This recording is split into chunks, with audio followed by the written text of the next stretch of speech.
दोस्तों, जहां एक ओर अपनी मृत्यु के बारे में सोचकर लोगों के मन में डर बैठ जाता है, वहीं दूसरी ओर इसके बारे में जानने की उत्सुकता भी बनी रहती है।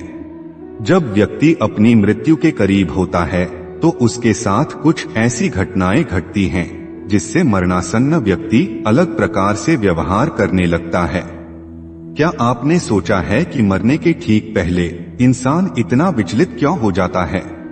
ऐसा वह क्या देख लेता है जिसे देखकर वह इतना असहज हो जाता है? क्या वह घोर पीड़ा महसूस करता है? और अगर पीड़ा होती भी है तो क्या सभी मनुष्यों को एक जैसी पीड़ा होती है? दोस्तों, यह कुछ ऐसे सवाल हैं जिसका उत्तर जानने का प्रयास हर जिज्ञासु मस्तिष्क करता है। मनुष्य के मरने के कुछ क्षण पहले उसके साथ क्या क्या होता है, इसका वर्णन गरुड़ पुराण में किया गया है। आज की इस वीडियो के माध्यम से हम आपको यह बताने का प्रयास करेंगे कि मरने के ठीक 40 सेकंड पहले इंसान के साथ क्या क्या होता है।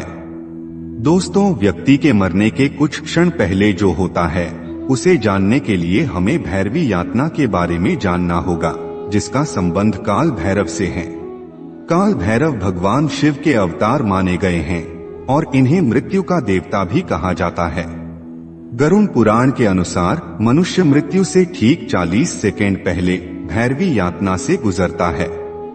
इस 40 सेकंड में मनुष्य के पिछले कई जन्मों से लेकर इस जन्म के कर्म उसकी नजरों के सामने तेजी से घूमते हैं।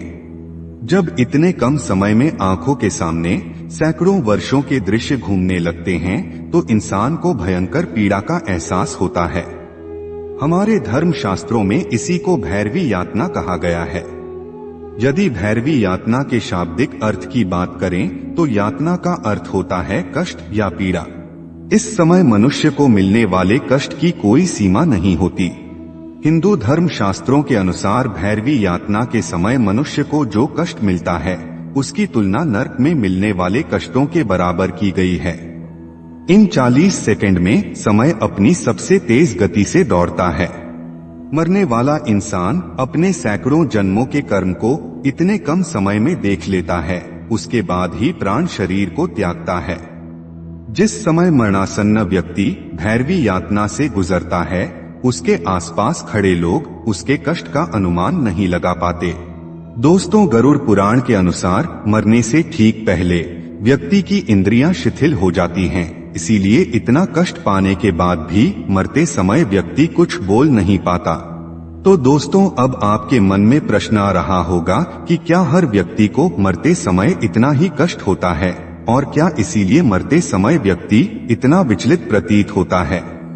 इस प्रश्न का उत्तर भी श्रीहरि विष्णु ने गरुड़ पुराण में दिया है। हिंदू धर्म शास्त्रों के अनुसार अगर मृत्यु के समय मन शांत और इच्छाओं से मुक्त हो तो बिना कष्ट से प्राण शरीर त्याग देता है। ऐसे व्यक्ति की आत्मा को परलोक में सुख की अनुभूति होती है। लेकिन मरते समय व्यक्ति किसी भी आसक्ति में होगा या नहीं, यह उसके कर्म निर्धारित करते हैं। गरुड़ पुराण के अनुसार जिन लोगों ने अपने जीवन में अच्छे कर्म अधिक किए होते हैं उन्हें मृत्यु के दौरान एक दिव्य प्रकाश दिखाई देता है। ऐसे लोगों को मृत्यु के समय जरा सा भी कष्ट नहीं होता।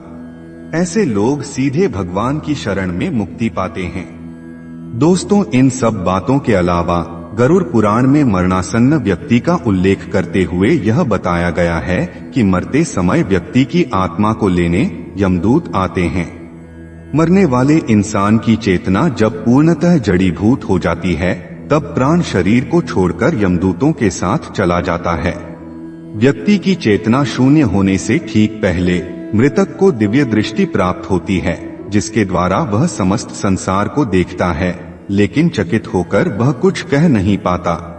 यमदूतों के पास आने पर मनुष्य की सारी इंद्रियां विकल हो जाती हैं। जब प्राण वायु अपने स्थान से चल देती है उस समय व्यक्ति को एक क्षण भी एक कल्प के बराबर लगने लगता है। उस समय इंसान को 100 बिच्छुओं के डंक मारने के बराबर पीड़ा होती है। इतनी असहाय अवस्था में कुछ व्यक्तियों का मुंह लार से भर जाता है और उनके मुंह से फेन आने लगता है। ऐसी स्थिति में उसके परिजनों को यह आभास हो जाता है कि अब वह मरने वाला है। गरुड़ पुराण के अलावा भगवत गीता में भी लिखा है, अगर मरने वाले व्यक्ति के मुंह में तुलसी और गंगा जल रखा जाए और यदि उसने अपने जीवन में दान पुण्य किया हो तो मरने के बाद उसकी आत्मा को अन्य लोकों में कष्ट का सामना नहीं करना पड़ता और ऐसे व्यक्तियों की मृत्यु भी दर्दनाक नहीं होती। दोस्तों, अब आपको एक मान्यता के बारे में बताते हैं, जिसके अनुसार यदि व्यक्ति भगवान शंकर की नगरी काशी में जाकर शरीर त्यागता है तो मरने वाले व्यक्ति की आत्मा को कष्ट नहीं भोगने पड़ते और उसे मुक्ति प्राप्त होती है। यहाँ पर जिस काशी नगरी की बात हम कर रहे हैं वह उत्तर प्रदेश में बनारस के नाम से प्रसिद्ध है। आपने भी इस बारे में लोगों को कहते सुना होगा, लेकिन दोस्तों यह अर्ध सत्य है। शिव पुराण की एक कथा के अनुसार भगवान शंकर ने एक बार आशीर्वाद दिया था कि काशी में मरने वाले व्यक्ति को उनकी कृपा प्राप्त होगी, लेकिन शिव पुराण में भी स्पष्ट कहा गया है कि व्यक्ति अपने जीवन में जो भी कर्म करता है उन कर्मों का बोझ उसे उस जीवन में और मृत्यु के बाद भी उठाना ही पड़ेगा। इसका अर्थ यह हुआ कि काशी अर्थात बनारस में मरने वाले व्यक्ति पर भगवान शंकर की कृपा तो होगी, लेकिन अपने कर्मों के फल उसे खुद ही उठाने होंगे।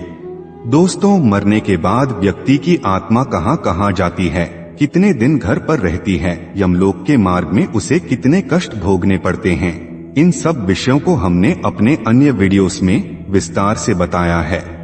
यदि आप चाहें तो डिस्क्रिप्शन में दिए गए लिंक से इन वीडियोस को देख सकते हैं। दोस्तों, उम्मीद करता हूं कि आपको समझ आया होगा कि मृत्यु से 40 सेकेंड पहले क्या होता है।